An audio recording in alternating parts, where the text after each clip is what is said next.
Hello friends, welcome to ग्रेविटेक।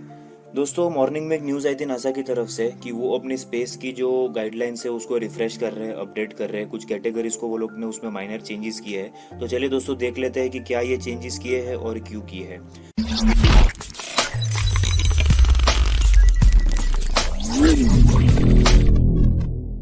तो दोस्तों, सबसे पहले हमें ये जानना ज़रूरी है कि नासा जो है वो एक लीडिंग स्पेस एजेंसी है यूएस की, जो अपने गाइडलाइन सेट करती है सारे एजेंसीज के लिए, सारे कंट्रीज़ के लिए कि ये कैसे होगा, क्यों होगा और जो मिशन है वो किस तरीके से हमें अंजाम देने हैं। तो दोस्तों, यहाँ दो चेंजेस हुए हैं, वो मून के कैटेगरी में हुए हैं और मार्स की कैटेगरी में हुए हैं। तो सबसे पहले मैं आपको बता दूं, मून जो है वो कैटेगरी 2 में आता था। कैटेगरी 2 ये है कि जहाँ पर कोई लाइफ की एक्सपेक्टेंसी नहीं होती है तो उसको कैटेगरी 2 में रखता है नासा।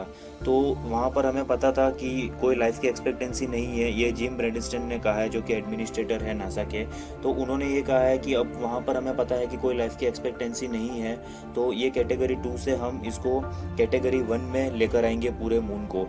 तो यहाँ पर जो दूसरे कंट्रीज होगी उसके लिए नए रूल सेट हो जाएंगे कि कैटेगरी 1 में किस तरीके से मून पे जाना है, एक्सप्लोर करना है। बट यहाँ पर उन्होंने ये भी कहा है कि कुछ पार्ट्स ऐसे हैं मून के, जैसे कि साउथ पोल हो गया और कुछ क्रेटर्स हो गए, तो उसको हम अभी भी कैटेगरी 2 में ही रखेंगे, 1 में नहीं ला पाएंगे।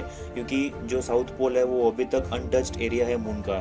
इंडिया का जो अपना भारत का चंद्रयान 2 था वो भी साउथ पोल पे ही लैंड करने वाला था, बट अनफॉर्चुनेटली वो वहाँ पर लैंड नहीं कर पाया।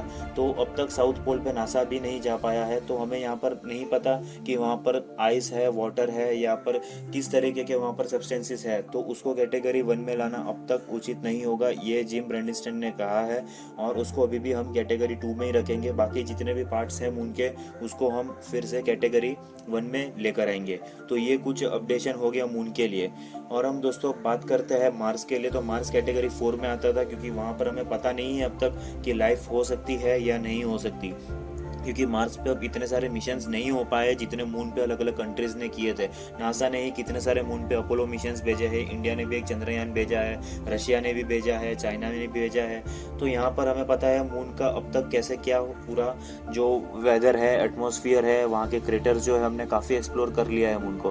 बट मार्स में जो है अब तक हमें नहीं पता कि वहाँ पर लाइफ है, वहाँ पर वाटर, आइस या अलग सब्सटेंसेज या किस तरीके के गैसेज प्रेजेंट है, क्या है। टोटली हमें जितना मून का पता है उतना हमें अभी तक मार्स का नहीं पता। तो उसको कैटेगरी 4 में ही रखा है। और साथ में ये गाइडलाइंस दी गई है कि मार्स जो है एक बहुत ही ज़्यादा रिस्ट्रिक्टेड प्लैनेट है। अगर वहाँ पर कोई भी मैन मिशन जाते हैं या कोई भी दूसरा मिशन जाता है तो उसके लीडिंग में नासा ही रहेगा, ये जिम ब्रैडस्टन ने कहा है। क्योंकि जो है यूएस और नासा इस चीज़ को हमेशा से लीड करना चाहता रहा है, और उन्होंने क्लियरली कह दिया है कि अगर वर्ल्ड की कोई भी कंट्री जाती है तो हम ही लीडिंग में रहेंगे, हम ही ये कह पाएंगे कि हम ही सबसे पहले थे जो कि मार्स और मून पे गए थे। तो ये उन्होंने स्टेटमेंट में कहा है। तो दोस्तों, ये तो हो गई कैटेगरी 4 की मार्स की बात है, क्योंकि माइक्रोबायोलॉजिकल सब्सटेंस जो होते हैं वो रिस्ट्रिक्टेड होते हैं। जो कि मिशंस जाते हैं, चाहे रोवर जाए, चाहे फ्लाइट जाए, चाहे कोई इंसान ही क्यों ना चला जाए स्पेस में, तो कुछ ऐसे सब्सटेंसेस होते हैं कि जो हमें स्पेस में नहीं ले जाने चाहिए, क्योंकि वो वहाँ के एटमॉस्फेयर को कंटामिनेट करते हैं। तो यही गाइडलाइंस की वजह से नासा ने जो है इसमें छोटे छोटे ट्विक्स करके एक नया गाइडलाइंस का ये सेट दे दिया है। तो ये दोस्तों जो था मैंने आपको बताया, इसमें जो कैटेगरीज जो चेंजेस की गई थी, जो है फर्स्ट डायरेक्टिव और सेकंड डायरेक्टिव। फर्स्ट डायरेक्टिव में जो है मून था और सेकंड डायरेक्टिव में जो मार्स था। तो ये फर्स्ट डायरेक्टिव मून के लिए जो एक एसेंशियल बॉडी कहा गया है मून को, और सेकंड डायरेक्टिव में जो मार्स आता है जिसमें एक ह्यूमन मिशन अभी जाने वाले हैं मार्स के ऊपर, तो इसलिए उसको कैटेगरी 4 में रखा हुआ है।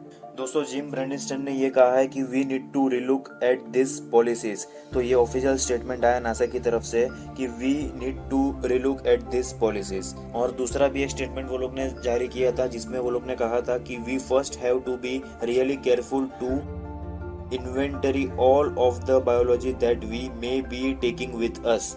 तो दोस्तों, मैंने जैसे आपको बताया कि हमें बहुत केयरफुल रहना होगा। ये नासा ने कहा है कि हम जो भी इन्वेंटरी लेके जा रहे हैं स्पेस में, उसमें कोई भी माइक्रोबायोलॉजिकल ऐसे सब्सटेंसेस ना हो, कोई ऐसी चीज़ ना हो जिससे स्पेस कंटामिनेट हो जाए, जिसमें स्पेस में पॉल्यूशन हो जाए और कुछ अनहोनी हो जाए। तो यही चीज़ की वजह से नासा ने ये गाइडलाइन सारी जारी करी है। क्योंकि क्या होता है दोस्तों कि कोई भी मिशन जाता है, कोई भी सैटेलाइट हम भेजते हैं, कोई भी रोवर हम भेजते हैं, तो उसकी एक लाइफ एक्सपेक्टेंसी होती है। उतने टाइम तक वो रोवर जो है या वो सैटेलाइट जो है वो रोटेट करती है प्लैनेट्स के आजू बाजू, और फिर उसके बाद में जैसे उसका लाइफ एक्सपेक्टेंसी और उसका काम खत्म हो जाता है तो वो स्पेस में ही रह जाती है, वो स्पेस में ही रह जाती है वो रिटर्न नहीं आ पाती। तो ये होता है कि स्पेस में जो है बहुत सारा कचरा फैल जाता है, बहुत ही ज़्यादा सैटेलाइट्स के जो मलबे होते हैं वो स्पेस में एज इट इज़ रह जाते हैं, वो अर्थ पे वापस नहीं आ पाते, क्योंकि जैसा हमें पता है स्पेस में ग्रेविटी नहीं होती है।